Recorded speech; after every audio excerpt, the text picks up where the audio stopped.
Hoy en día todos tenemos un documento que nos identifica. Puede ser una cédula de identidad, puede ser una libreta de identidad. Pero ¿cómo se identificaban en la antigua China?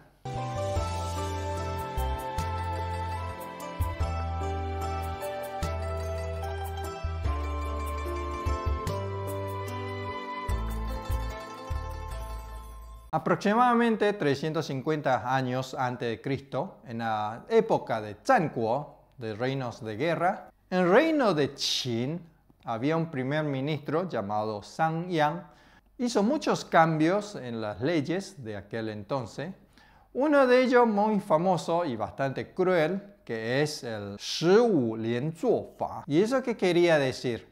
Que cada 5 familias formaban un wu y cada 10 familias formaban un shi.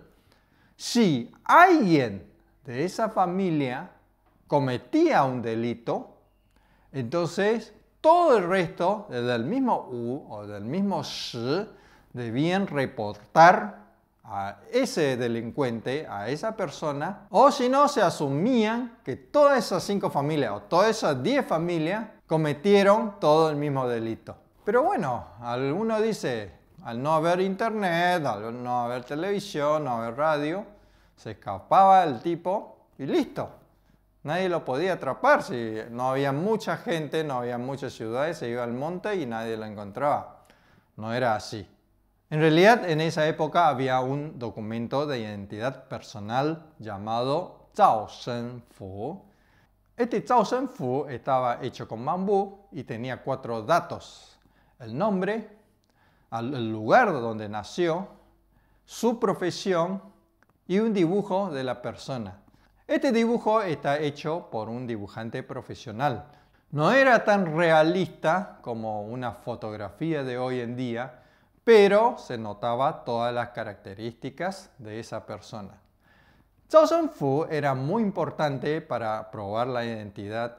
Es casi seguro que sin Zhao Shen Fu no podías ni siquiera salir de tu aldea, porque se revisaba en cada punto importante, ya sea en medio del camino o la entrada de la aldea, de las ciudades, si las personas tenían un Zhao Shen Fu acorde a su identidad.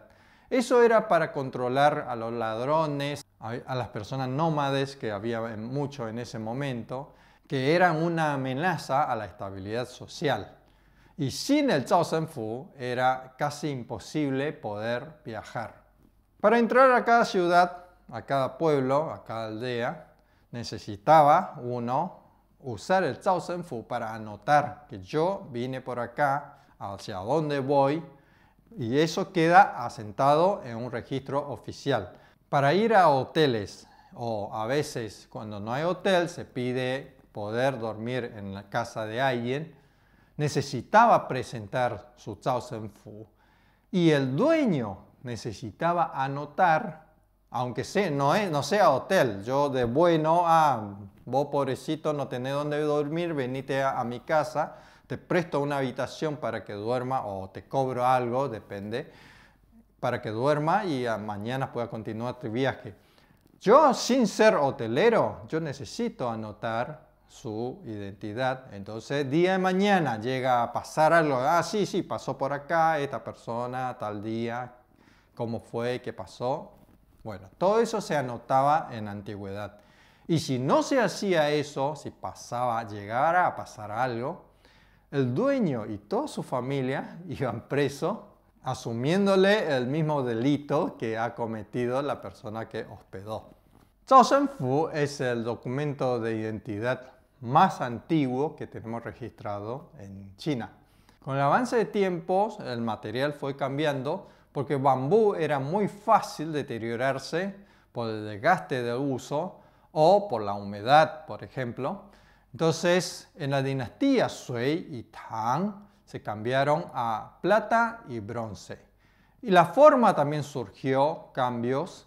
El de plata se llamaba Yin Tu Fu, conejo de plata, y el de bronce se llamó Tong Yu Fu, pez de bronce. Con eso ya nos damos cuenta de la forma que llevaba.